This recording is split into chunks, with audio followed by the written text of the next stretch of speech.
Assalamualaikum warahmatullahi wabarakatuh. Alhamdulillah, assalatu wassalamu ala rasulillah. La hawla wa la quwata illa billah. Asyhadu an la ilaha illallah wahdahu la syarikalah. Wa asyhadu anna muhammadan abdu wa rasuluh la nabiyya ba'dah. Allahumma salli wa sallim wa barik ala Muhammad wa ala alihi wa ashabihi ajma'in, amma ba'du.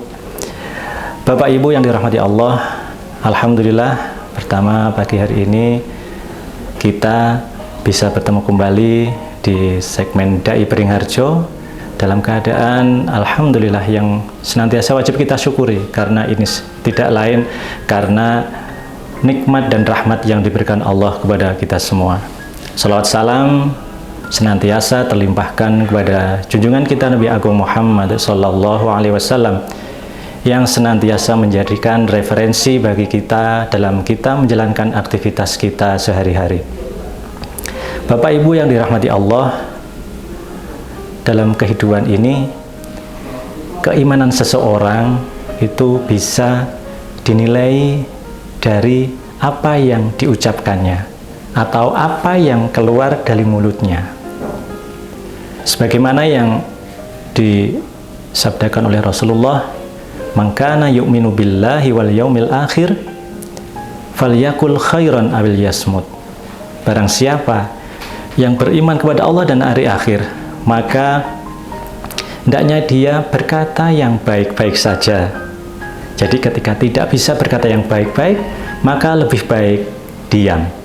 Nah, seperti itu. Karena di zaman sekarang ini mudah sekali ketika kita berkomunikasi, kita bertransaksi, kita bersosialisasi dengan sesama, tidak sadar kita telah mengucapkan hal-hal yang tanpa disadari, atau bahkan kita sengaja itu menyakiti hati orang lain, atau bahkan kita dengan sengaja memberikan statement atau pernyataan yang itu bisa menjadi sebab daripada orang lain itu sakit hati. Bahkan di zaman yang modern saat ini, segalanya serba digital. Katakanlah sebuah HP, itu bisa jadi dia tidak mengatakan apa-apa, tapi itu berbuah tulisan. Jadi untuk saat ini sebuah HP bisa menjadi kepanjangan tangan daripada mulut kita. Maka dari itu saya berharap kita ketika setiap saat yang kita pegang adalah HP, kita komunikasi bahkan dengan HP, WA, dan lain sebagainya. Ketika kita mau nge-share sesuatu, memberi pernyataan sesuatu, alangkah baiknya kita tabayyun dulu.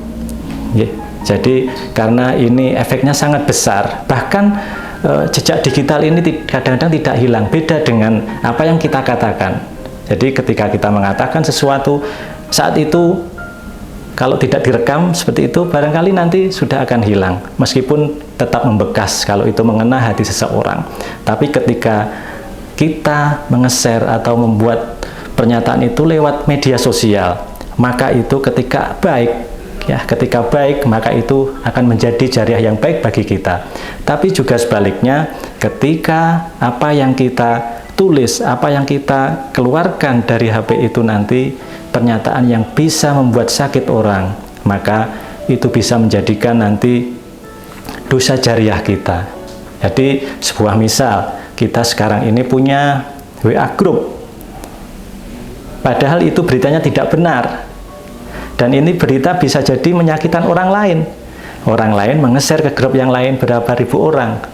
Maka dari itu kadang-kadang kita harus mulai bisa berintrospeksi diri, menjaga diri, bertabayun agar apa? Setiap saat apa yang keluar dari kita adalah hal-hal yang baik, sebagaimana yang disabdakan Rasulullah tadi. Bapak Ibu yang dirahmati Allah, kemudian keimanan seseorang itu juga bisa dilihat daripada bagaimana dia dalam berlaku di masyarakat, berbuat sesuatu di masyarakat. Man kana yu'minu billahi wal yaumil akhir falyukrim jarahu. Barang siapa yang beriman kepada Allah dan hari akhir, maka sebaiknya memuliakan para tetangganya. Nah, bagaimana memuliakan para tetangga? Karena kita itu hidup di lingkungan kecil, katakanlah rukun tangga atau rukun warga semisal itu. Yang paling penting kita, yang paling sering kita berkomunikasi itu adalah siapa? Ya tetangga kita itu. Bahkan seringkali kita tidak sadari dengan suara kebisingan apa itu kendaraan kita ketika melewati setiap saat keluarga kita ada yang kurang senang kayak gitu, maka apa? Itu siapa? Tetangga kita. Maka Rasulullah juga menyarankan memuliakan tetangga ini termasuk kalau kita misalkan apa ya, masak sesuatu, bikin sayur, kata diperbanyak apa itu kuahnya agar bisa terbagi dengan tetangga-tetangga sekitar kita, seperti itu. Bahkan kalau berbuat yang itu beramal atau bersedekah pun kita dianjurkan untuk siapa? Ya minimal saudara-saudara kita atau orang terdekat kita, termasuk para tetangga kita. Kemudian keimanan seseorang juga bisa dilihat daripada bagaimana dia memuliakan tamunya. Man kana yu'minu billahi wal yaumil akhir falyukrim dhaifahu. Maka bagaimana ketika kita memperlakukan tamu kita, kalau ada yang mengatakan bahwa tamu adalah raja, ya seperti itulah.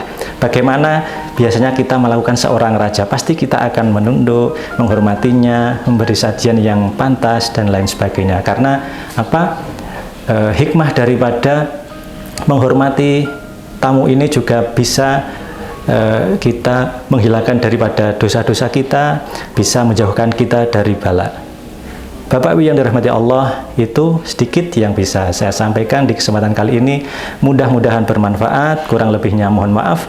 Assalamualaikum warahmatullahi wabarakatuh.